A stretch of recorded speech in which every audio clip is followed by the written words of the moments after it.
for me, Mamuni Akwaba Eba Melodies TV. So now, one of the biggest story throughout the week was a year NDC Communications Director, I friend Sami Jenfi, police for Eko Swano, Ewo UTV no. Now there's an update to the story. Sami Jenfi MIT say only crew our reporting no. Nana Asante Bedie too. Nana Asante Bedie too. Yebeka say he works at the presidency. Was also a relative of the president. Now one also Eden Krata Aba Betua Bonten say he has actually monitored the Nkrofo Eka Efa arrest ne ho. Na wo pese what share and some say. Inti straight Yebeko Nkrata na what they abetu yenim no. Say the attention of the secretary to the president has been drawn to various commentaries on social media that suggest that the complaints launched against Sami Jenfi, the National Communications Officer of the NDC, with the CID is born out of revenge and or malice or is political motivated. That suggestion is erroneous and should not be entertained at all. Now, Nana Asante Bedie to the secretary of the president. Now, the worker and say, we monitor social media, radio, so send the Nkrofo Eka say, no. Sami Jenfi, a son say, well, NDC into Washada say, Washada report Sami Jenfi say, young coach and in same be. Now, was it what war cancer and same nibi? Say, well, no, Sami Jenfi, son say, what the Babon Beka say, Ekufuado, the government, no, family and friends, in Sami Jenfi Krakasa.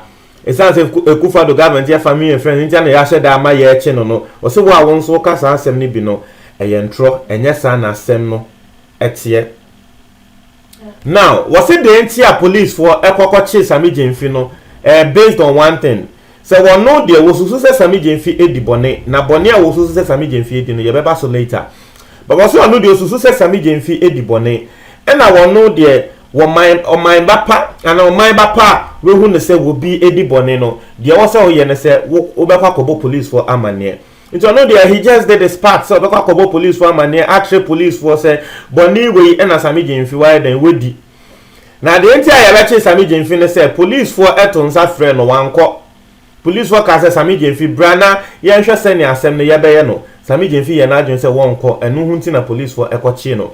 Nti magana for nya se wo mo kan say. The reason why he was arrested was just that Sami Jenfi didn't want to cooperate with the police force.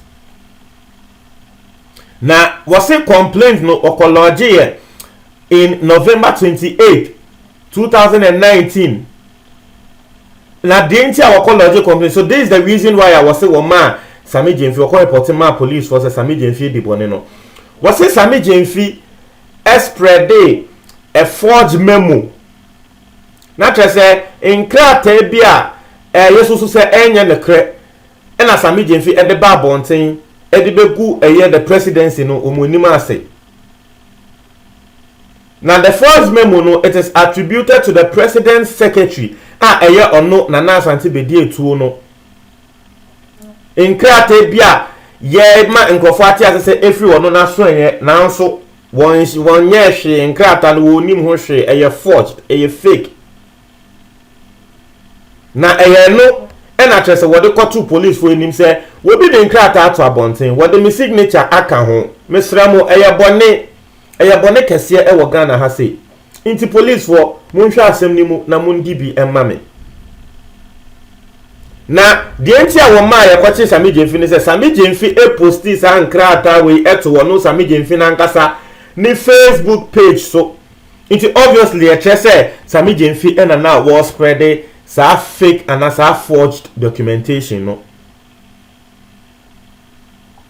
I say it was not until January 2017 I explained the entire police for Ekwokoche Sami Jenfi no, because also you know they will make a case no 29th November into close to 2 months and a police for Ekwokoche Sami Jenfi.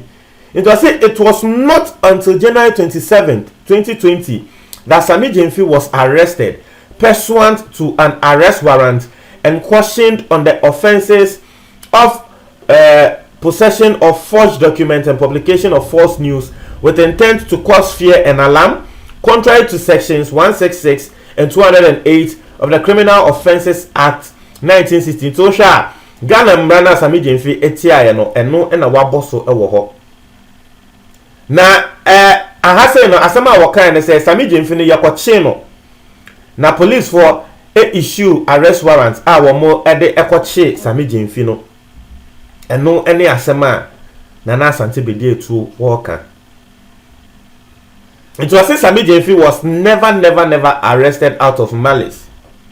Now, Assembly what they can say was say if nothing at all, it is worth stating that no citizen of this land would have been given the 2 months luxury of time and space that Sami Gyamfi enjoyed following the complaint launched on November 28, 2019, especially in situations like this.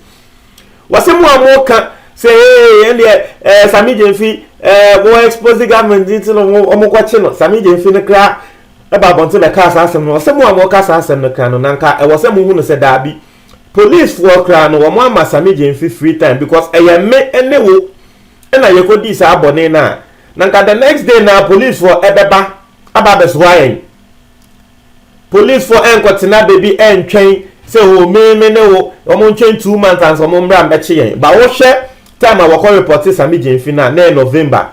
By January, and a police for fast Sami Gyamfi. Meanwhile, Sami Gyamfi now when I'm Krum Hase. It's not just a no crown police for money grace period. And no, they are some work out. It's if for nothing at all, plan. I also you want to say the police are even being biased and they are even being on the side of Sami Gyamfi. It's then there will be every presidency. Other reports Sami Gyamfi ama wa mo Kenya 2 months and sign a moko. Now, we read what the child said. The position of the office of the secretary is that a crime has been committed, a serious crime at that. A document purportedly from the Secretariat of the President, allegedly signed by the secretary to the President, has been forged and published widely, and no one should accept that as being normal. Your work and say, "Asem asembia wo betina wo fie." Aka say Sami Gyamfi wenti na asem ne say enkrata bia Sami Gyamfi dia ba bonte Sami Gyamfi pese wo tre say efi wono na so ye na enye ne kre na ade wei ade a ye beka say asem kese e wo Ghana ha say it is a big crime in this country. So there is no witch hunting here, there is no say Sami Gyamfi dia wa beka nti da bi. Because ebetumi aba no se san de ye na ebetumi aba no se obi eden krata de beba abonti se wono kra wo kan se wo jiska bi near the signature aba beto abonti and people will believe. Because san krata na Sami Gyamfi ede beto abonti no, I tell you people believed it. But the secretary and at the office of the Secretariat of the President wo mo ba abonti e betre se enye ne kre ayantro nti no ene asema edaho. Finally the secretary has come out to explain this matter. Into let's wait on this, let's see what happens. But and Sami Gyamfi has been granted bail. I'll bring you the latest on this particular matter as the day goes by. Now asema what they chat was say he is actually admonishing the media and social media commentators and others to allow the police to do their work and stop making their work difficult. Asemwa mo so mo kasa efa asem no ho ebo police for echi say police for moto ho na nkrofo use mu aban ba moto what say police you don't have a mind on your own no mo amoke kaka sa asem ni mo nja na police for enye ejuma. So Sami Gyamfi claim say sansema wode to abonti ana onim de waye onye bone bia police for investigation we know the Sami Gyamfi court betre say indeed Sami Gyamfi has done nothing wrong. Inti no any sema work anti wasremo pa asem no yenjai ema police for because asem no police for what can you do again? What can you do again? Inti no any dear other please just share your thoughts on this in the comment box. This is very interesting. I mean, office of the presidency, opposition, but it's as if NDC for I don't know, but this is for some hard you. I'm chairman ever court. Sami Jemfi so the no court. Hey, this year so your election year. It's only time for NDC for this election. Because they be a more quiet campaign, your presence will be needed. No, now be a police for not on Safra say be a police station. Or a son say assembly so it's still under investigation. Into no untuminga se wonko. NDC for the omo want to assemble. Anyway, share your thoughts on this in the comment box below. May I say.